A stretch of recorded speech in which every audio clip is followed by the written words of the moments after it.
Good morning, it's 8:30, Community Voice, brought to us by Tanner Health System. Adam Uglum here hosting today.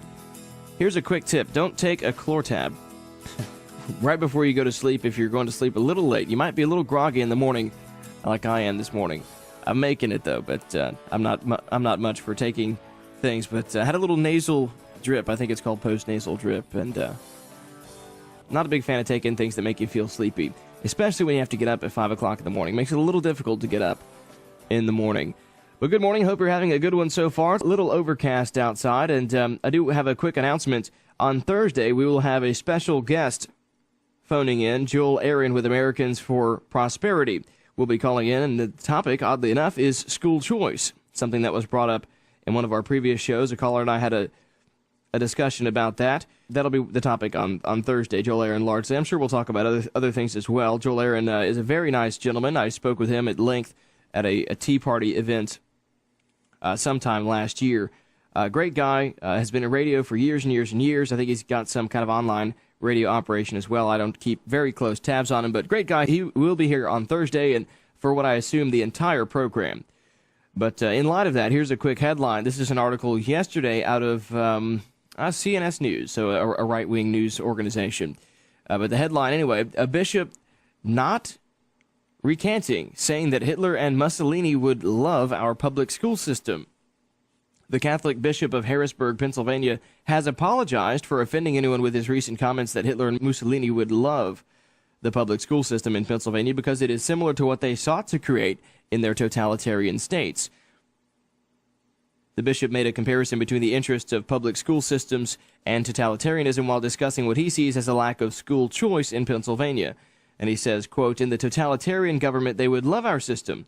This is what Hitler and Mussolini and all of them tried to establish, a monolith, so that all children would be educated in one set of beliefs and one way of doing things. And his comments clearly drew immediate criticism from the Anti-Defamation League and the American Civil Liberties Union, which complained that the bishop had raised the specter of the Holocaust, which he didn't bring up the Holocaust. I mean, sure, Hitler was involved in the Holocaust, but anyway, it's drawing a fine line there, or a not-so-fine line in the sand. But today we're going to look at numbers. As you can always expect on the program, numbers are a big deal, and we're going to break down the unemployment numbers and the inconvenient truth when it comes to the dip in unemployment. I'm sure a lot of Democrats all around the country are all excited about how unemployment's down to, 8.3% now? Big, exciting news. 1 month, biggest drop in unemployment in 3 years, the lowest unemployment's been in 3 years. But what usually follows that is that 1.2 million people left the workforce in that same month as well.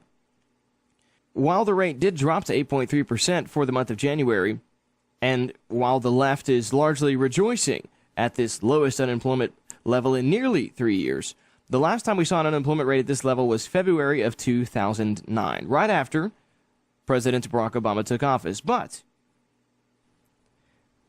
the media, left, right, doesn't matter, is largely doing a disservice. I mean, I was even watching Fox News, and they were talking about the strong job growth. I think they had a little documentary about building bridges and infrastructure in New York and how unemployment's better in New York City because the government's decided to spend billions of dollars building a couple of bridges and redoing some buildings and things like that, and how excited these construction workers are to be back to work. But what's funny is the media doesn't quite tell you the whole story. The fact is, there's a lot more to unemployment rate that meets the eye. So here's some inconvenient facts about the current unemployment situation. First, did you know that up until the Obama administration, the labor departments largely depended on state governments for each state's specific unemployment statistics? So our labor commissioner, for example, Mark Butler, would conduct labor studies, things like that, figure out what the unemployment's like across the state and the regions in certain counties, things like that, and they would just pass the information up to the federal level. Well, not anymore. President Obama, or at least someone in his administration, decided that this function should be removed from the states still do it, and should be centralized under administrative guidance.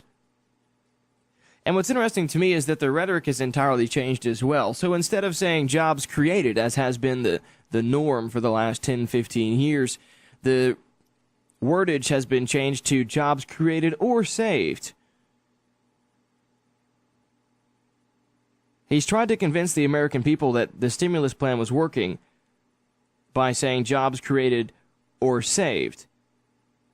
And what's interesting to me is that now I've heard this term thrown about, jobs created or saved or affected by that. And what's funny is when you look at this whole jobs saved number, you want to know how they calculate this number? It's very, very funny, I think anyway. So let's say you have a company of 500 employees. Let's say you run a shipping warehouse and you ship out gizmos, widgets we'll call them.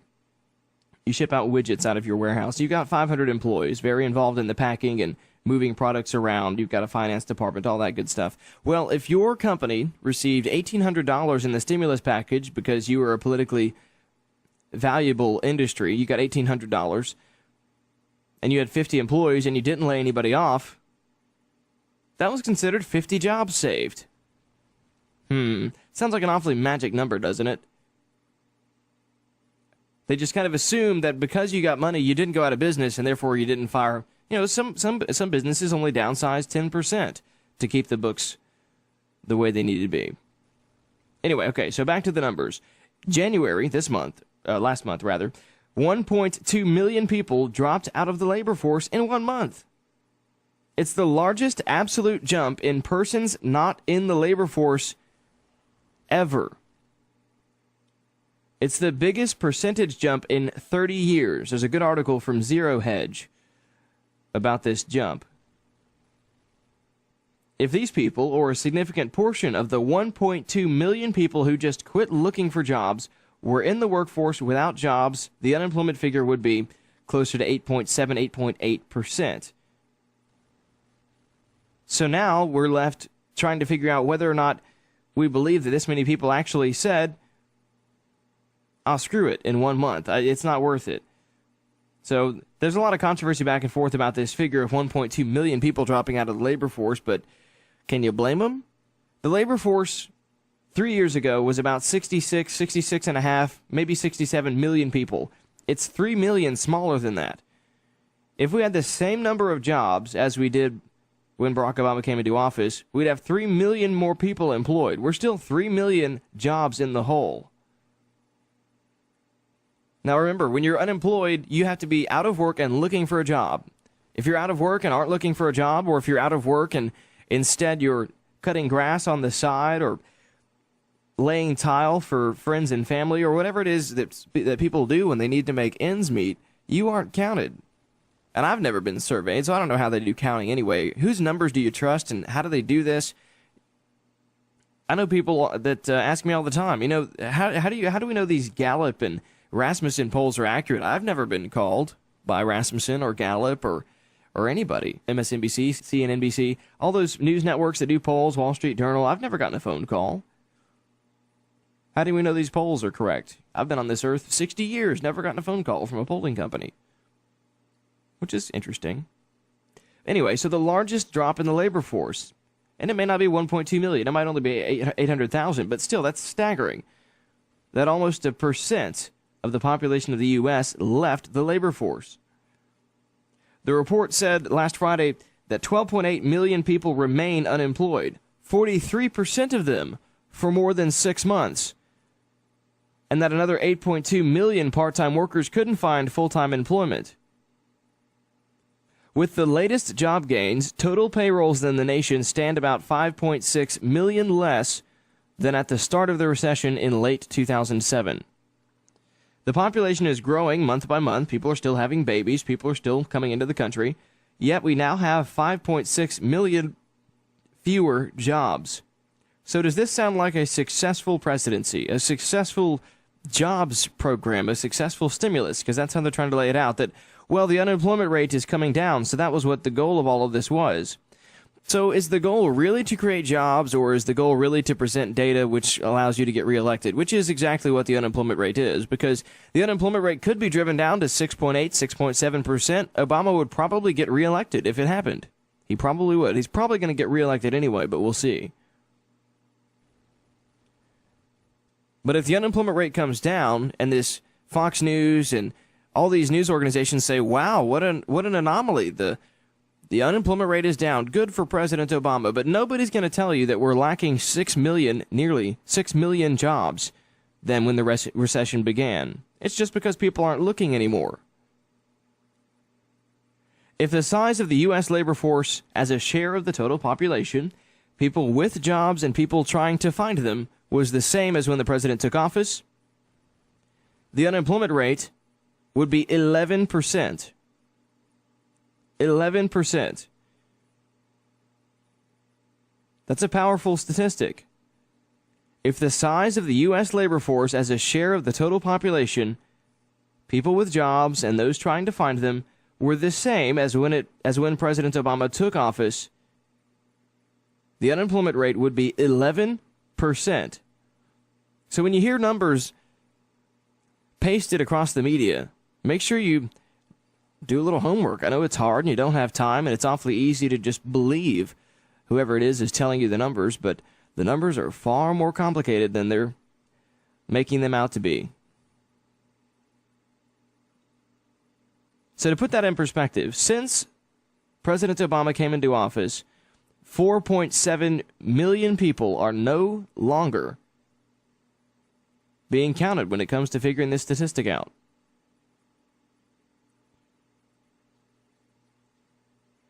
Hard to believe, folks. I mean, you can't really make this stuff up. Is it a propaganda machine? Maybe not entirely. Part of it, maybe, sure. I mean, the guy's got to get reelected, so you'll fudge some numbers, you'll cook the books. I actually saw a comic a couple of weeks ago. It was pretty funny. It's the old lady in the comic, and she's opened the oven door, and she's looking in, and her husband says, "Nope, not done yet," and there's a giant book that's cooking in the oven. I thought it was pretty amusing. But anyway, we'll come back from the break, and we'll talk more about some of these number things that come out of Washington and how Washington has designed these numbers to look the way that makes Washington look best.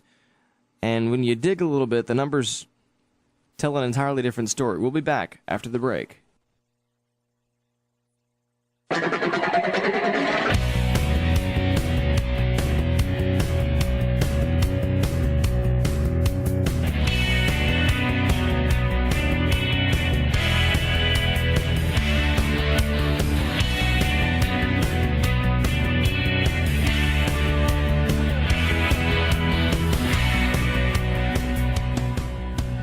Alrighty, and we are back. Welcome back to the Community Voice program. Adam Uglum here hosting the program today. And we're just taking a look at numbers that come out of Washington and how Washington makes themselves look so good. Aren't we doing a good job? Look at these numbers.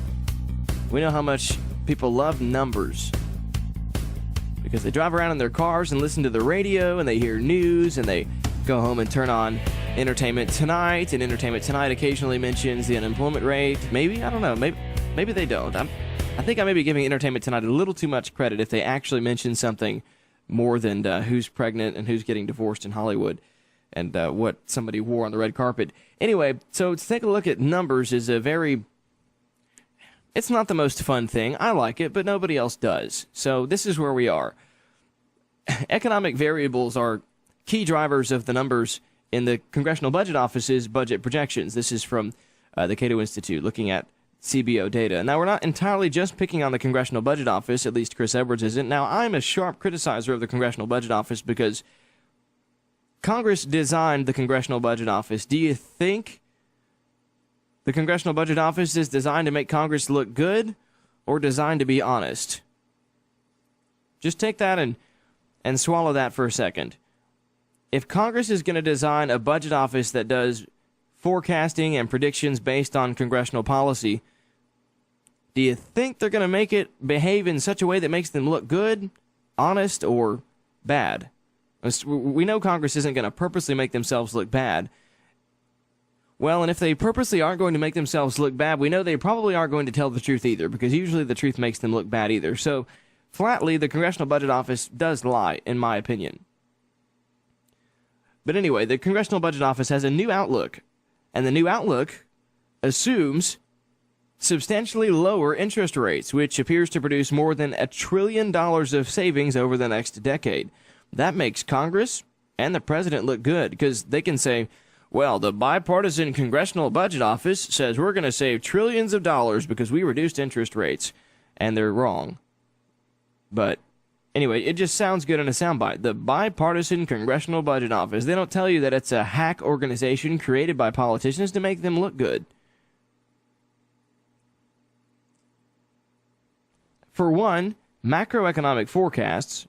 Now, microeconomics is the small economics. Macro is looking at looking at economics on the larger scale. If you don't know what macroeconomics is, but macroeconomic forecasts are, in general, they aren't very accurate. And this is one thing that F.A. Hayek said in his economic studies, and one of his large driving reasons for being an Austrian, Chicago school libertarian type economist. He says, "Look, the world is far too complicated to predict what's going to happen.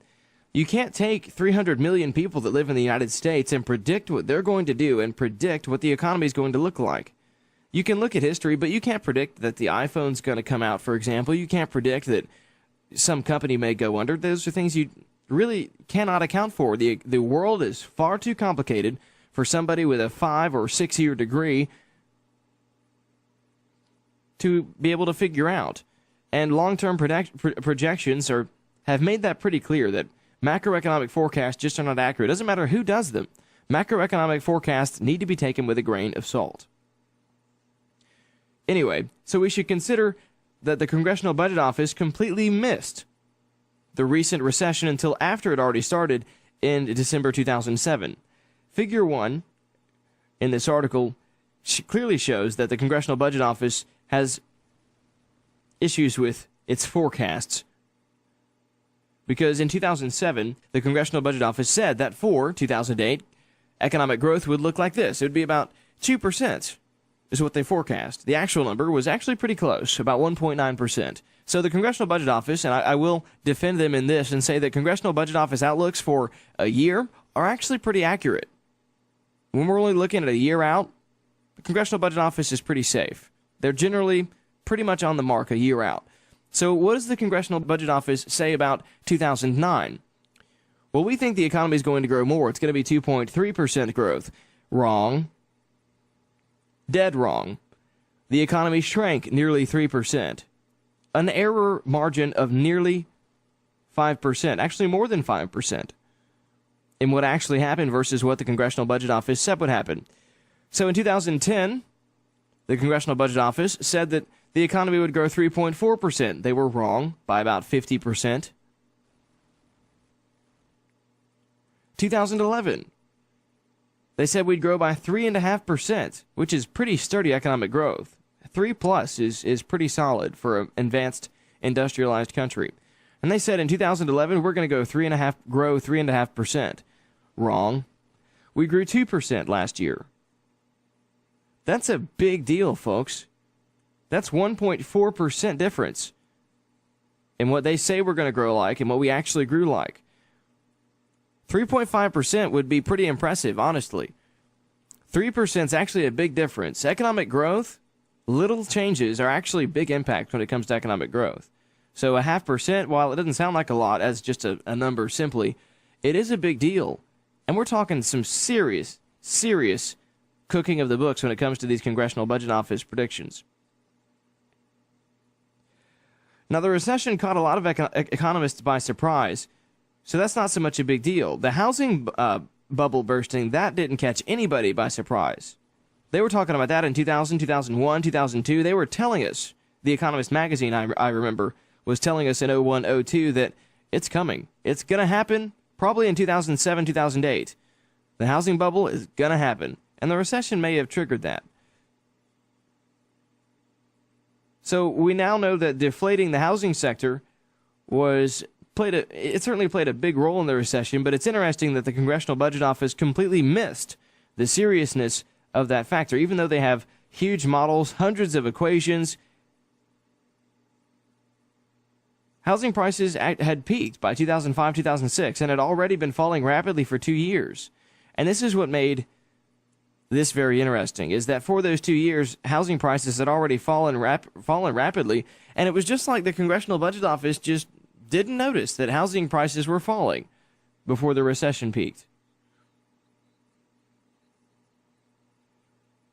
And as I mentioned before, the big point here isn't so much to criticize the Congressional Budget Office, but to raise skepticism about how long-term economic forecasts and policy prescriptions that stem from macro model simulations is not the best thing in the world. There are plenty of economists who are convinced that reducing the deficit at this time would be bad for growth because that's what the Keynesian macro models would predict.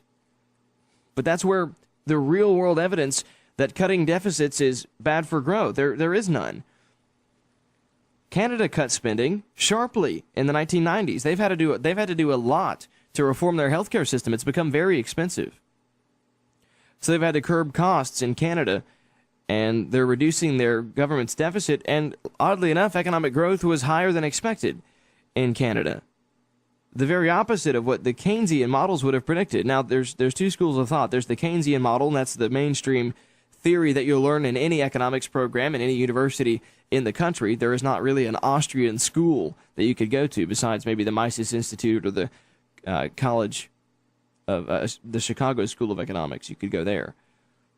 And a couple of classes. Most universities offer a couple of classes where you talk about different economic systems, but Keynesian is by and large the standard. And what's funny is Keynesianism doesn't really reflect the reality. When we have countries like Germany, for example, who cuts its deficit a bit, and Keynesians say, well, the economic growth is going to shrink because government spending isn't very high. Well, oddly enough, Germany cut spending and economic growth happened. Unemployment went down, and unemployment largely being tied to economic growth, or whoever's cooking the books.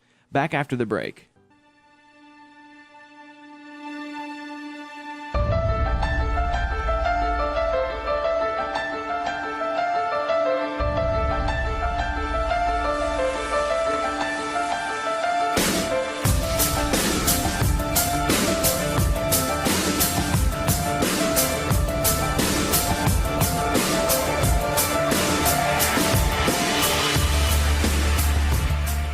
Wow, just about 5 minutes left in the program. I got a couple of quick news blurbs at you before we go here. We've talked about numbers, be they unemployment or congressional budget forecasts.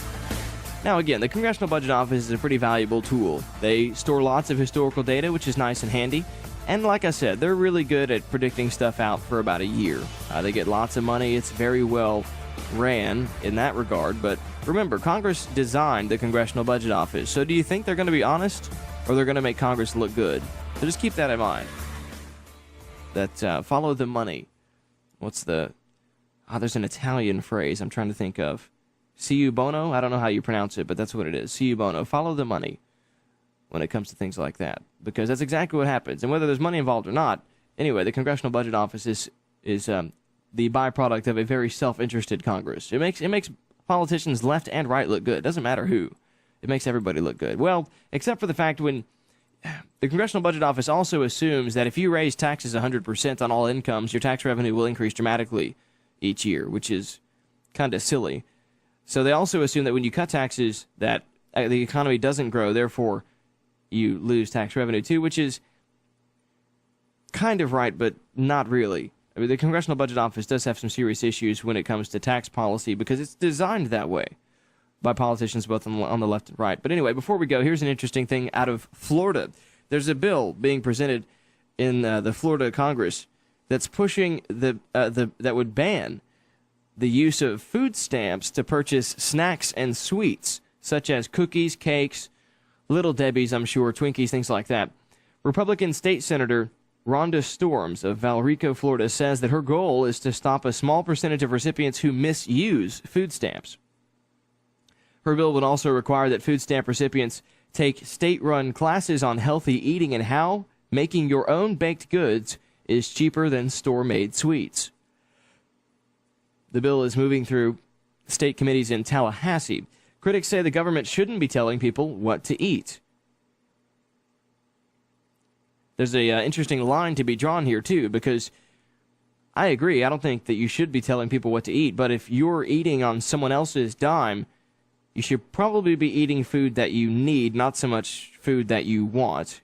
That's kind of what the program is there for, is to make sure that Grandma and Grandpa who didn't save any money aren't starving on the street, or a fresh college grad who's unemployed gets laid off, still can't find a job, and needs to go on food stamps and maybe a little unemployment assistance.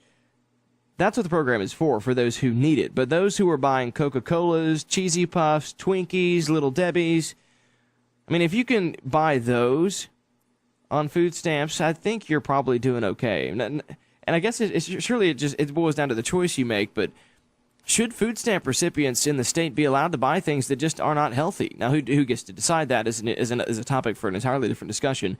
Should we start telling food stamp recipients that they can only buy whole wheat bread?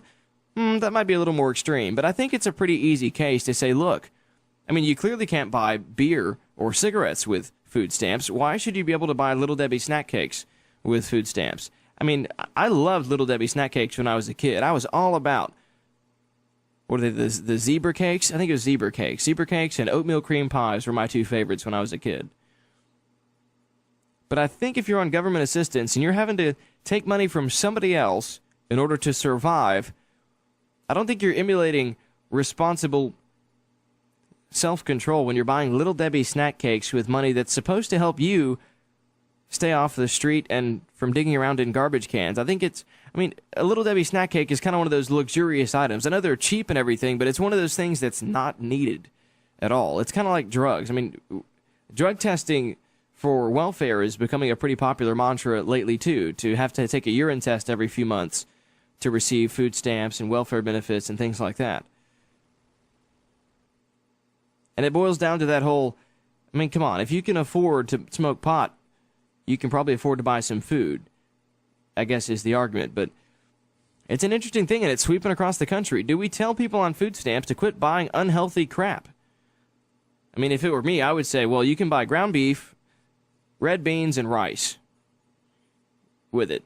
But maybe that's just me. I don't know, something to roll around in your head. What are food stamps for? Should you be allowed to buy zebra cakes with food stamps? I think most people would agree that probably not the thing that should be high on your priority list. And whether or not it saves the state money, we'll see. It may cost more to run than it will save money, but that's government for you.